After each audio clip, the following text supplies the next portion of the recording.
은혜받으신 하나님 말씀은 요한복음 14장 25절로 31절입니다. 자기 자신을 낮춘 아들이라는 제목입니다.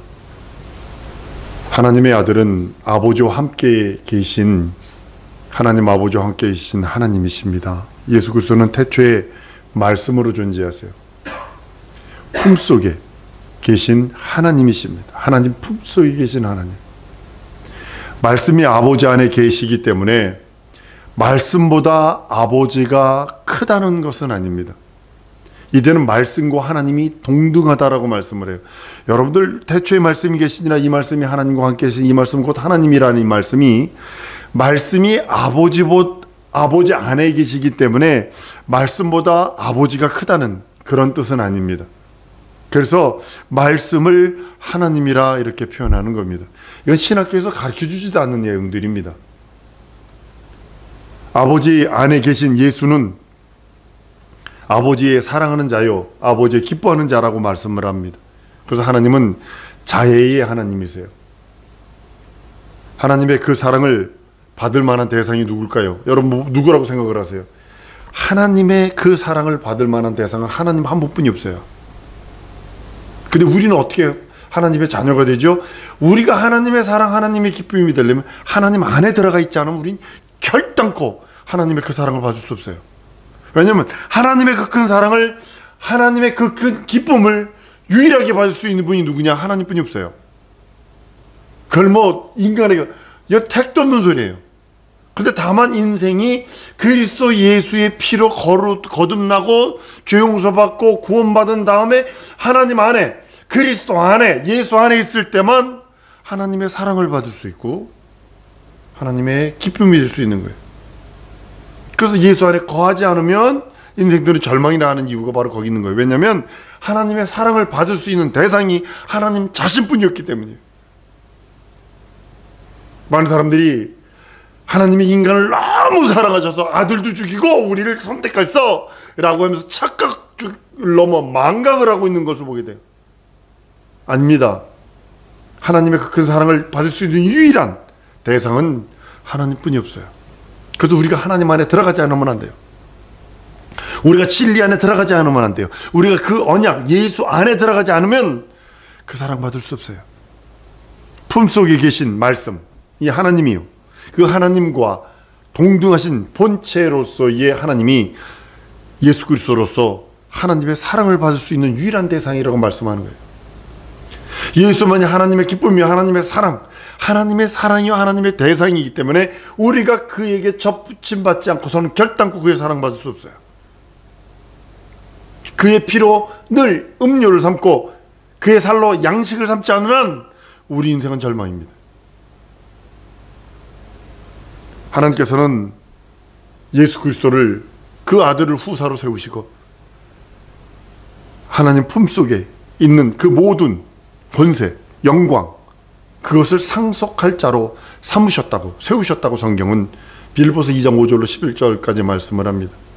권세와 영광은 하늘 안에서 제한적인 권세와 영광입니다. 하늘에서 그 권세와 영광을 아들의 소유로 줘버리셨어요. 그래서 아들은 하늘나라의, 하늘의 하나님이 되시는 겁니다. 지금 그 하늘, 그 나라의 하나님은 누구시냐? 아들이십니다. 이 땅에 우리를 위하여 살찌고 피 흘리신 그분이 그 나라의 하나님이십니다. 예수 그리스도를 창조 전에 하나님께서는 후사로 세우셨다고 성경은 말씀을 합니다.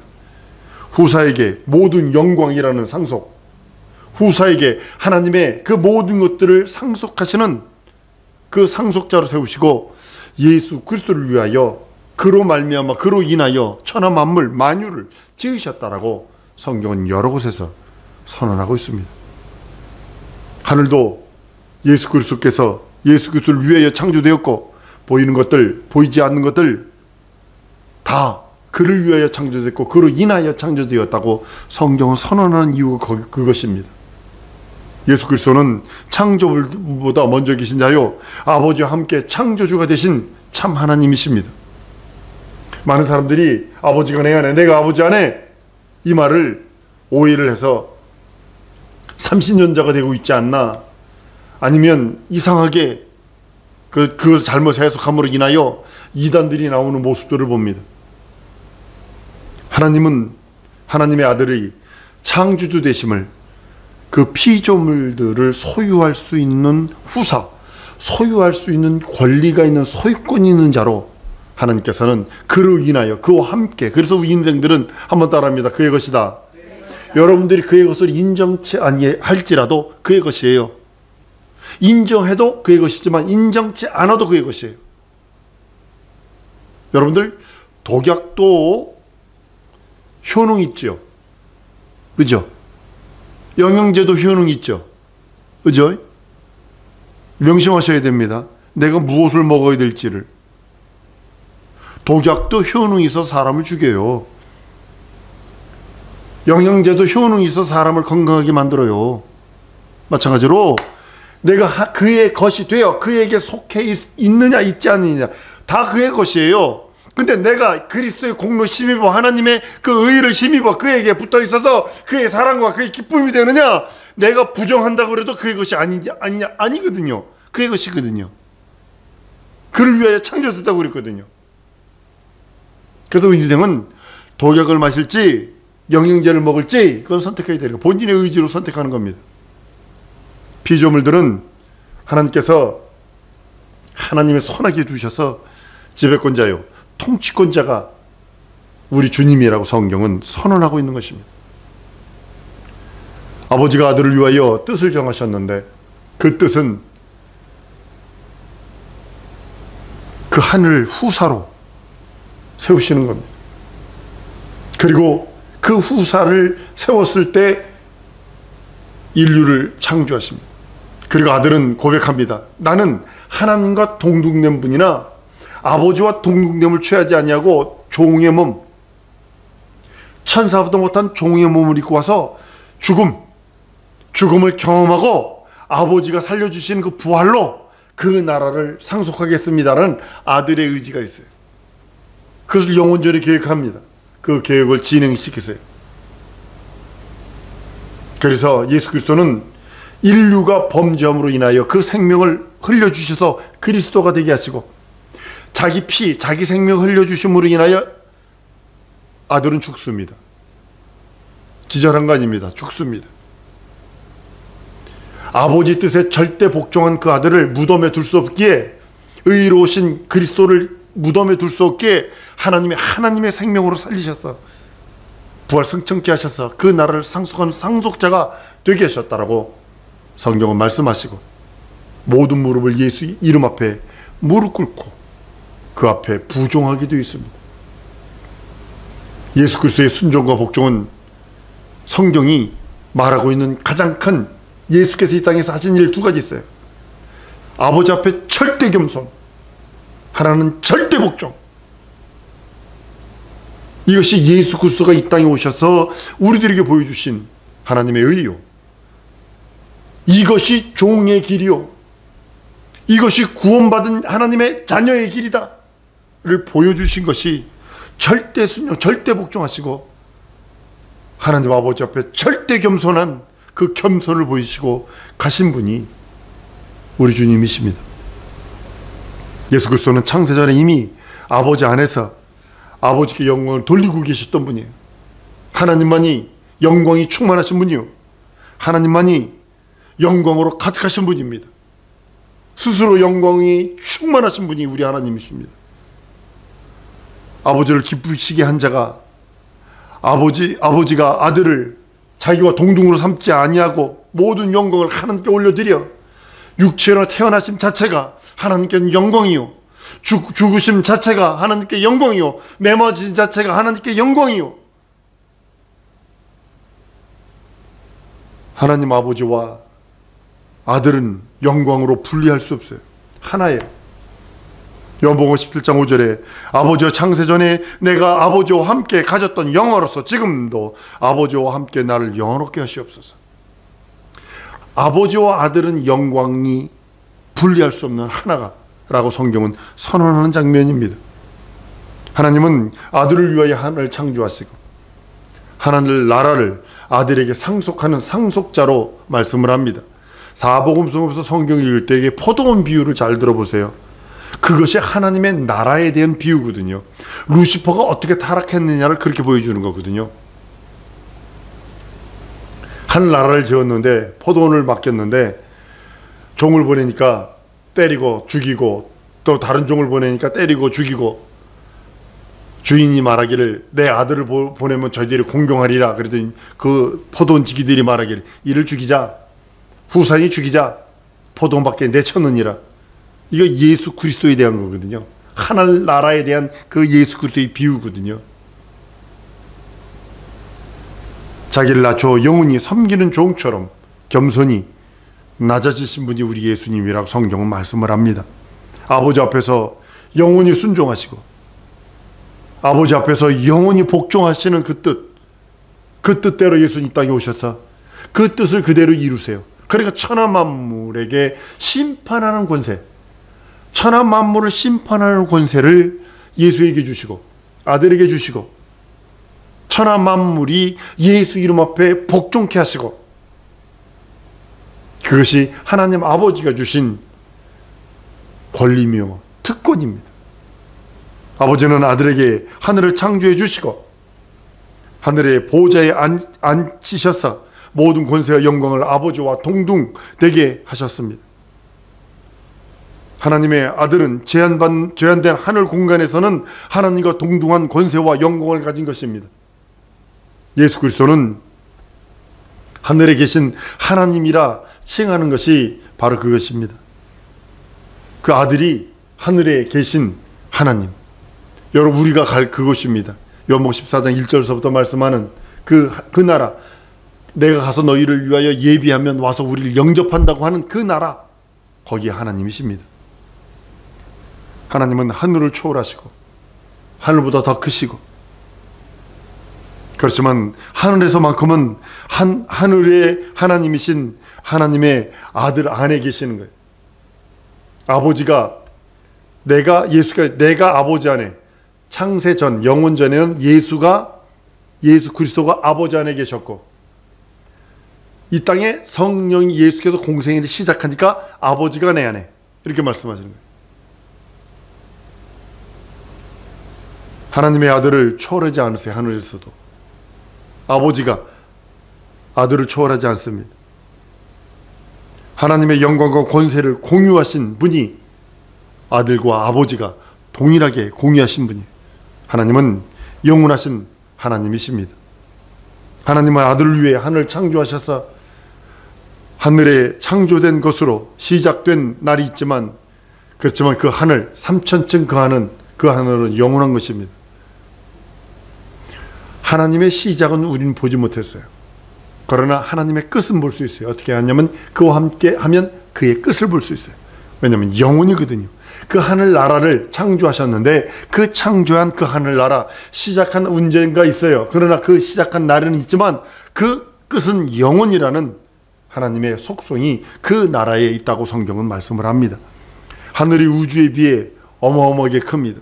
마치 이 우주라고 하는 하늘이 빛의 속도로 아인슈타인은 72억 광년이라 하나 요즘 240억 광년을 넘어가 버렸어요.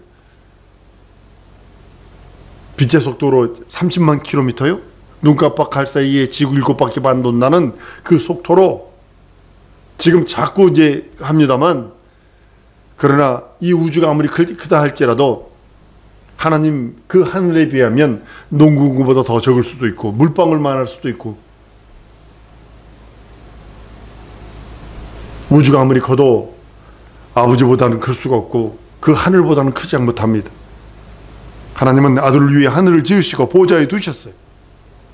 그 보좌에 좌정하셔서 이제는 다시 오실 그날 여러분들과 나를 기다리고 계시고 여러분과 나를 부르러 오시는 그날이 멀지 않았다고 성경은 말씀을 합니다. 그것을 아들에게 주셔서 아들이 그 나라의 하나님이 되시고 그 나라의 주가 되셔서 그 보좌에는 권세와 영광이 충만하고 그 보좌에는 하나님의 거룩함만이 있는 것입니다. 왕이라고 하는 권세도 있고 심판하고 저주하고 축복하는 권세 또한 우리 주님이 갖고 계십니다. 그 보좌를 예수 믿는 나에게도 그 자리에 앉게 해주신다는 거 여러분 아세요? 이 땅에서 시험과 고통, 어려움과 번민, 영적 전쟁 승리한 자에게 그 보좌에 앉게 해주는 권리가 있다고 계시록에 말씀을 합니다. 아버지는 보좌가 필요 없어요. 근데 성경에 보면 하나님 보좌 우편이란 말이 있습니다. 이 말을 잘못 해석해서 하나님 보좌가 있고 아버지 보좌가 그 옆에 아들의 보좌가 있다, 이렇게 삼신론자가 스스로 되어버리는 그런 모습을 봅니다. 그건 그 뜻이 아니라 하나님 아버지가 최고로 사랑하는 자리가 하나님 보좌 우편이라는 것입니다. 하나님은 하늘 공간이 필요하지 않으세요. 어디나 충만하시니까요. 홀로 한 분이신 그 하나님이 그 영광이 부족해서 인간에게 뭐 영광 거두려고 뭐 다리 부러뜨리고 뭐 사고 내게 만들고 망하게 만들고 병들게 만드는 것이 아니라는 사실입니다. 홀로 한 분이신 그 하나님이, 그 영광이 영원하고 그 행사가 영원한 그 하나님이 우리 하나님이십니다. 오직 보이는 것과 보이지 않는 것, 하늘과 땅, 그 모든 피조물들이 다 그를 위하여 지어진 것뿐입니다. 지난 주일날 설교를 했습니다. 말씀드렸어요. 무화과 나무가 때가 아니더니 그랬어요. 열매 내놓지 않으니까 뿌리부터 말라버렸어요. 어린 나귀는 33살 된 장정을 태우고 가는 그 모습은 불쌍할 것입니다. 그러나 평생 나귀의 사명을 다한 자입니다. 평생 나귀의 사명을 다한 자가 바로 그 자입니다. 주의 손으로 붙들려 사용받지 않는 인생, 무가치한 존재입니다. 하나님은 안 계실 곳이 없어요. 어디나 충만하십니다. 무소부지하세요. 그러나 인재가 오신 그 땅, 예루살렘 땅에 예수 그리스도는 육체로 없고 있는 동안에 한계를 느낍니다. 예루살렘에도 계셨고 사마리아에도 계셨어요. 그러나 예루살렘에 있으면 사마리아에 없고 사마리아에 있었으면 예루살렘에 없습니다. 가버나움에 없습니다. 이 땅에 예루살렘에도 왔고 여리고에도 갔고 이곳저곳 돌아다니셨어요. 갈릴리 해변도 가셨어요. 그러나 육체가 있기 때문에 이곳에만 계시고 저곳에는 안 계시고, 지금도 예수가 부활해서 계속 계신다면 그분 만나러 가야 돼요. 예루살렘으로. 그걸 여인이시기 때문에 어디나 충만하십니다. 아들 위하여 하늘 그곳에도 계시고 이 땅에 여러분 심령에도 계시고 아버지의 권세와 영광이 다 아들 안에 있고 아들의 보좌에 앉게 된 예수, 보좌에 앉으신 예수께서 이젠 다스리시며 통치하십니다. 아버지는 예수보다 크신 분이시지만 하늘에서는 예수가 아버지와 동일한 권세를 갖는다고 말씀하는 것입니다. 아버지가 천지의 주제인 것처럼 아들도 천지의 주제가 되셔서 모든 것을 다스릴 수 있는 권한이 예수에게 있다고 말씀하는 겁니다. 하나님의 권위와 권능과 권세와 아들의 권세가 하늘에서는 동일한 것입니다. 그러나 하나님의 아들은 겸손해요. 아버지는 나보다 크시다. 철두철미하게 자신을 겸손으로 허리동이신 분이십니다. 하나님과 동등된 분이시지만 동등된 것을 취할 것으로 여기지 아니하시고 자기를 낮추시되 죽기까지 복종하시고 종의 형체를 가져서 사람의 모양으로 오셔서 십자가 달려 죽고 부활하셔서 우리의 구세주가 되어 주시고 우리의 예수의 매맞으심으로 우리의 저주, 육체의 저주, 환경의 저주, 상황의 저주, 생각의 저주들을 다 멸하시고 우리의 구주가 되셨다고 말씀합니다. 우리 위하여 살찌고 피 흘려 주셨어. 우리가 그것을 의지하면 하나님의 사랑, 하나님의 기쁨이 될 수 있어요. 왜냐하면 하나님의 사랑을 받을 수 있는 유일한 분은 하나님뿐이었거든요. 한번 따라하십니다. 하나님의 사랑을 받을 분은 하나님뿐이 없다. 우리가 그 사랑 받으려면 그에게 뛰어들어가지 않으면 안 돼요. 그에게는 천국이 필요 없어요. 내게 천국이 필요해요. 그에는 영광이 필요 없어요. 나에게는 이제 하나님의 영광의 광채가 필요하고 영광이 필요해요. 그러니까 그에게 들어가야 되는 거예요. 하나님 앞에서 영원히 섬기는 자처럼 자기를 한없이 낮추시고 종의 형체로 살다 가신 분이 우리 예수님이십니다. 예수님이 우리들에게 그렇게 주시려고 하는 자유해방탕감이 바로 그분의 겸손과 그분의 복종에서 나오신 것을 우리는 알아야 합니다. 자기를 낮추신 예수. 여러분들 남 앞에서는 당당할 수 있습니다. 내 호주머니에 설령 돈이 하나도 없어도, 돈이 없어서 내가 쫄쫄 굶었어도 우리나라 양반들이 했던 일이 있다는 거 아니에요. 물 한 바가지 딱 퍼먹고 나갈 적에는 이빨 쑤시개 딱 물고 나갔다는 거 아니에요. 이빨 쑤시개를 왜 물어요? 이빨 사이에 고기 꼈다는 뜻이거든, 그게. 이게 자존심이에요, 이게. 우린 그렇게 할 수 있어요. 그럼 하나님 앞엔 겸손입니다. 한 번 더 따라하십니다. 나 하나님 이것뿐이 안 돼요. 다시 한번, 나 하나님 이것뿐이 안 돼요. 나를 불쌍히 여겨주세요. 예수의 겸손처럼 겸손하기를 원하고 예수의 복종처럼 복종하다 주 앞에 이르기 원하오니 내게 역사해 줘 달라고. 이 시간에 우리 통성으로 한번 기도하십시다. 하나님, 예수님의 겸손처럼 겸손하기를 원하고 예수의 복종처럼 그 말씀 앞에 진리 앞에 복종하다 주 앞에 이르기 원하니 나를 도우시고 내 영혼에 함께 해달라고 다 같이 통성으로 기도하십니다.